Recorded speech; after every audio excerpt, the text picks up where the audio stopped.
Hey everyone, welcome back. Before we get started with the stories, I wanted to give some warnings for story number 2, for brief mentioning of sexual assault near the end of the story, as well as animal violence. Not animal abuse, but there's some mentioning of some animals who die in a very graphic way. It was kind of hard for me to even narrate some of that. So if you don't want to hear stories like that, now you know, and now you know to skip them. I'll also have those stories labeled in the timestamps. Without any more further interruptions, let's go ahead and get started with the stories. And remember to always stay hungry. This happened a couple of years back, so my memory is a bit foggy. For context, I live close to a highway that stretches across almost the whole state. The part of the highway that I live near is really popular due to many restaurants, cafes, and various shops. And every year in the summer, the city closes down a section of the highway to throw a street party. The entire community is invited, and there are stalls, rides, live music, and food, kind of like a mini carnival. I was a 14-year-old girl, and a group of around 5 of my friends and I decided to check out the street party. I've been a couple of times before, and a couple of times since. It's pretty fun, usually. Along the highway, there's a small shopping center next to a sketchy park. My friends and I decided to go and sit down in the park a bit to get a break from the crowd since it was pretty busy. While we were heading past the shopping center, we had walked past around 4 dodgy-looking older teens, probably around 17 to 18. One of them walked into us as we were passing, and then they all started laying into us about watching where we were going. Being young and scared, we just apologized and walked to the park. When we got to the park, we had sat down and were chatting when we had looked over to the shopping center and saw that the teens were still staring us down, pointing at us. They then started to yell at us to stop staring at them and came charging towards us. When they got near us, they kept asking us to fight, saying they were going to bash us up. Had it happened to me now, I would have fully squared up, but being so young, I was shitting my pants. I saw an older man sitting nearby, and I walked quickly over to him, telling him the situation and asking him for help, but the fucker pretended to be deaf to avoid getting involved. To this day, that's something that pisses me off more than anything else about this story. When I realized it'd be no help, I beckoned my friends over and we walked back towards the street party. We did this so there would be more people around and less chances of us getting the shit beaten out of us. We walked around the party for a while, and by this time it was getting pretty dark. I was still totally on edge and even more freaked out when I realized they were following us, waiting for us to be alone. At one point when we were reaching a quieter part of the highway, I saw them coming up to us again, but luckily I saw a neighbor that I knew and ran over to him and began talking to him. They walked past us staring daggers. When they were out of view, I had said bye to my neighbor, and my friends and I continued back down the highway to the main area. We reached the part of the highway near the shopping center again, where there were a bunch of carnival-like game stalls, the ones where you win prizes. There were so many people around, and so though I was still anxious, I felt relatively safe. That was when the teens came up behind us and then circled us against the stalls. I remember them yelling at me, saying how I slept with one of their brothers, how I'm a slut and I'm gonna get what I deserve. I don't even remember what they said to my friends. Keep in mind, this is the first time I've ever seen these people, and I was 14. Then, like it was in slow motion, one of them counted down from 3, and on 1 they all jumped on us, punching and kicking. All I remember is grabbing one of the girls in front of me by her hair and then hitting her. Then about 2 of them beat me to the ground. No one around us did anything. They all just watched while a bunch of kids got jumped for absolutely no reason. When the teens were satisfied, they ran off, and my friends and I were left bruised and totally freaked out. Luckily, I wasn't hurt too badly, but my glasses had been broken. Another of my friends had received a pretty bad hit to the head and a lump was already forming. I started crying, and I saw one of my friend's moms walking over to me, who then took me home. When I got home, I had told my parents what happened, and they were pissed. My dad got up and left without saying anything, until he messaged me 20 minutes later sending me pictures of every group of teens that he saw and asking if they were the ones who had jumped us. He didn't find them, and I'm glad he didn't, because God only knows what he would have done to them. My mom took me to the police station and I gave them a rundown of what happened, but ultimately there was nothing they could do. What upsets me the most is how no one did anything. There were adults all around us who could have stepped in, who could have stopped it, but everyone just watched, totally letting us down. I did hear from a mate that a guy in the year above us at school had caught wind of what had happened and went hunting for the teens to smash them back up. My aunt and uncle who were doing the traffic control for the party also kept an eye out, but they must have gone home right after jumping us because no one could find them. It's nice to know that there were people looking out for us afterwards, but it would have been even better if someone stepped in the first place. So to those teenagers who beat up me and my friends for no reason, who turned me into an anxious mess who was scared to go along the highway for so long, I hope that you're all rotting. And if I ever see you around the streets again, I'll get more than one punch in this time.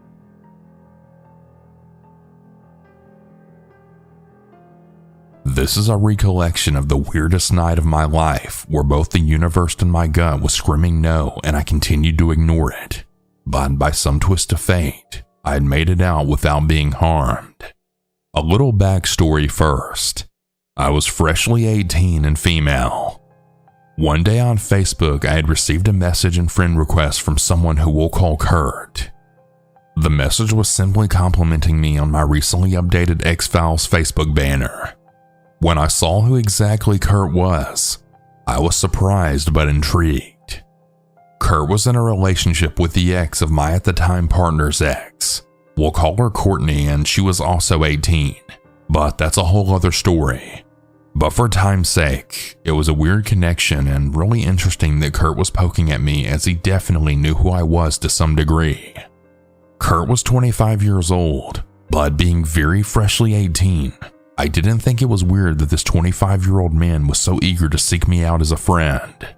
Anyway, after a few months of seemingly innocent texting and getting to know one another as friends, as well as occasional and semi-pressure for NSFW pics, but never enough to scare me off, it was even a little exciting for me because my partner was neglectful in every meaning of the word. But anyways, I decided that I wanted to hang out with him in person. He lived in my hometown, and I had recently moved to a city 45 minutes away with my partner and their family. My partner was controlling and weird about me being around men, even as friends. But it got to a point where my partner finally allowed me to hang out with Kurt in person. Yes, allowed. So we had made plans to drive the 45 minutes back to our hometown, where I would spend the night at Kurt's house to hang out, and my partner would stay at their mom's house in town. An important note for later: my window on the passenger side was broken to where it was stuck in the down position, meaning the window was stuck open. This is where it gets crazy. We had started the drive after 9 p.m., so it was already dark out. We had already been lightly arguing about me staying at Kurt's. Well, my partner decided to take the back road instead of the usual highway because of the broken window. Maybe 20 minutes into the drive, my partner hits a raccoon. This was pretty upsetting for the both of us, as they had never hit an animal before. So they had pulled over, and we actually then cried for a second, then gathered our emotions. I got out of the car and picked up some flowers from the side of the road and then laid them on the raccoon. I get back in the car and we start driving. Not even 10 minutes later, the baseball cap they were wearing flies out of the window. It was their favorite hat, so they had started crying again, thinking it was karma for killing the raccoon. I felt sad for them, so I had told them to pull over again and I would look for the hat. I wandered down the dark road in search of the hat, which I had managed to find. I then got back in the car and we continued to drive. I shit you not, 5 or so minutes later, we turned into the most back road of the night. It's like a horror movie in my head. Let me set the scene for you. We live in Wisconsin, so it's just flat farmland in between cities. All you can see is the road ahead of you lit by the headlights. The first thing I saw was the road covered in red, spots at first, which quickly turned into streaks, which became large patches of red in the middle of the road. This is happening at 65 miles per hour, so after seeing the red, my eyes look up and I see the most horrific sight I've yet to see in my life. Two glowing eyes quickly looking up from the streaks of red that was suddenly turning into piles of guts and gore galore. I interpreted it as a deer that had been hit and drug along the road, and that another animal was eating the remains of the dead one. My partner later told me that they interpreted the scene as a dog that had been hit, and that the alive animal was another dog that was just standing in the middle of the road staring at the dead one, as if it had been mourning. All of these thoughts happening in the matter of seconds, both my partner and I started screaming bloody murder. The road was just a mess of literal guts and blood, the entire road. They immediately slowed the car down because of whatever was in the middle of the road eating the other, and in a split-second decision, they then yelled over our screams, "We have to drive over it!" So we did, slowly but as fast as we could. The sound and feel, even as a passenger, was mortifying. After they got over whatever it was that was hit, they pretty much immediately pulled over again because we were both still screaming at the top of our lungs in utter horror. That's how awful the sight had been. There was a barn or farmhouse about a driveway's away distance from where we pulled over. I can't remember which it was. It mostly just added to the ambience. It reminded me of the Courage the Cowardly Doghouse. Still screaming, I realized that my window was broken completely open. I had a flash of thought of whatever was eating the thing in the middle of the road was going to jump through the window and attack us, which didn't happen, but the fear was very real. We were only pulled over the third time for maybe 1 minute before my partner then realized that we both felt we were in danger, so they continued to drive. We barely even had time to process this next horrific scene.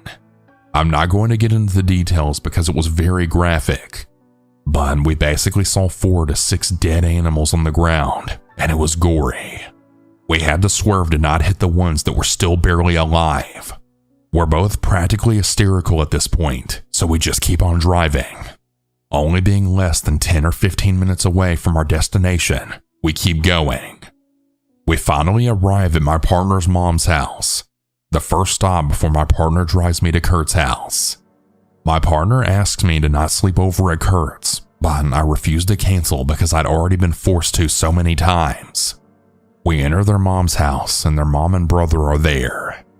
We both walk in tears, promising we'll tell what happened after we both take a moment in the bathroom together and then hug out our awful drive there. As we're both hugging in the bathroom, my partner then suddenly yelps and pushes me away, swatting at my shoulder, then screaming that there was a spider in my hair. After that, we obviously cried some more because what the actual fuck? They were then begging me not to go to Kurt's, but I still wanted to go, so I go. Kurt lived in a big house with his grandmother and friend Dylan, also around 25 years old. The night starts out chill. The 3 of us go into a shed in the back that had been converted to a hangout shed to smoke some weed. After smoking a ton, Kurt breaks out the beer. Mind you, I was only 18. I didn't have much experience being crossfaded quite yet, so I was really feeling it. I have no idea how much I drank, but I can guess that I tried to keep up with the boys.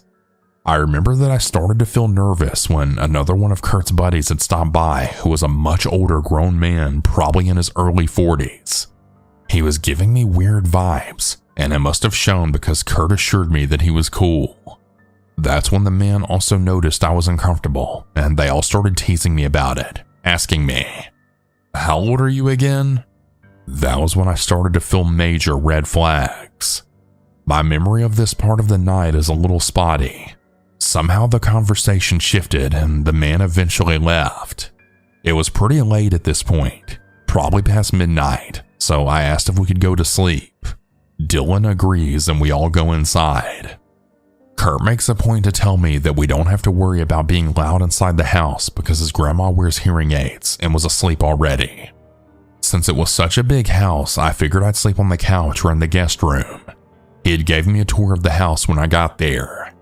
So I asked Kurt, So where am I gonna sleep? And he kinda chuckles a little and then said, well, I figured you'd sleep in my room with me. I nervously agree, not feeling like I had much of a choice suddenly. We go to his room and it's like covered in torn out pages of Rolling Stone magazines. Like the entire floor was crinkly with magazine pages, you couldn't even see the carpet at all. He only had a twin-size mattress, so I awkwardly lay on the only open space on the floor, which was at the front of his bed, which was still covered in magazine pages. He gets in his bed, tosses me a pillow and blanket, and then turns the lights out so it's pitch black in the room. I try to make myself comfortable on the magazine pages floor, but every single movement I made noise, even just my breathing. So I lay there motionless for a while, feeling really uncomfortable, like a deer in the headlights. After what I guessed was about 20 minutes of just laying there waiting for him to fall asleep first, I realized my phone was dying. So as quietly as I can, which was not very quietly because of the fucking magazine pages, I try to plug my phone into the outlet, which is right at the foot of his bed, only an arm's length away. I was staring at the shadow of his feet, watching for any sign of movement. I didn't even reach the outlet yet when his feet then moved, but it wasn't his feet. It was his head. He was laying so his head was at the foot of the bed, way closer to me. The movement was just his head going from resting on his cheek to his chin, like he'd been watching me lay there. I froze as I saw the movement, and the magazine crinkling stopped, and the room went silent. A second passes of me being frozen with my arm half extended out, when he breaks the silence by then saying, "What are you doing?" He said it with a low, deep, almost monotone voice, which was very different from the way he normally spoke. My heart was pounding. I started shaking. I was confused as to why I felt so scared. I then quietly said, "Just plugging in my phone."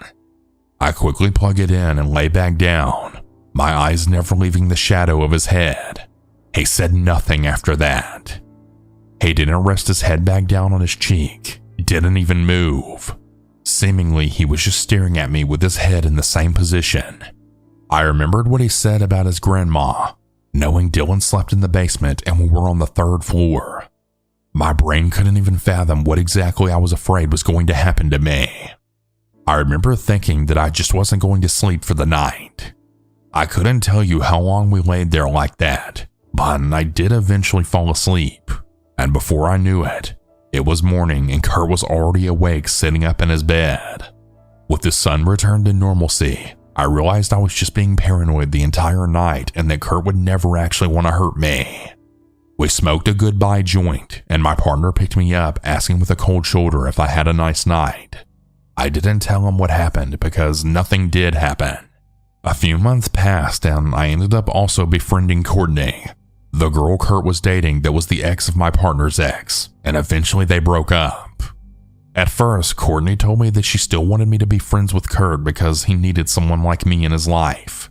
So I did, and I ended up accidentally playing matchmaker, and I had hooked up Kurt with another friend of mine. When I told Courtney that I hooked up Kurt with this other friend, that's when she spilled the tea and informed me that Kurt was a dangerous person. She showed me texts from him saying that he was going to kill her, and so many pictures of bruises mostly on her neck from being strangled. Even a court case once where she had lied to me about what happened, that he had beat her up and not some random guy walking down the street like she said. I went to call my friend in fear to tell her to stay away from Kurt. Coincidentally, she had already texted me to tell me that Kurt had sexually assaulted her. I apologized profusely and supported her through her emotions the best I could. I felt so guilty for introducing them. Finding all that out after that night at Kurt's made me wonder, what was he planning in his bedroom that night, and what made him decide not to do it? I felt like my fate was set in stone due to how much the universe was trying to tell me no, but thank God Kurt decided not to do whatever he was going to do. I never spoke to him again. I now take that night as a big lesson learned, and if your gut and the universe is telling you not to do something, please just don't do it. I was just very, very lucky that night. I'm pretty sure Kurt is in jail now.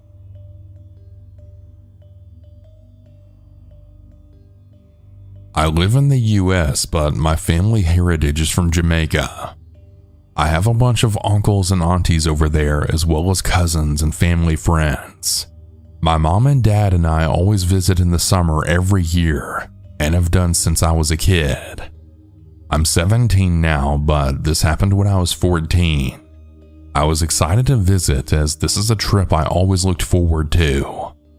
My uncle met us at the airport and we had a car booked from the hotel to take us to the hotel. My uncle was just there for the ride for some reason. When we got in, we had saw the car and hopped in without thinking. The driver said hello and just began driving us without asking us where we were going, but this didn't seem odd since he was with the hotel. My parents and I were in the back and our uncle was in the front with the driver and we were just talking. The driver didn't join in as usually the drivers do, but again, it didn't seem that weird. My family would book different hotels, but we always got a car to drive us there. Well, after a while, the conversation started to die down, and I noticed my parents seemed a little tense. I wasn't sure why at first, but I began to grow uneasy too.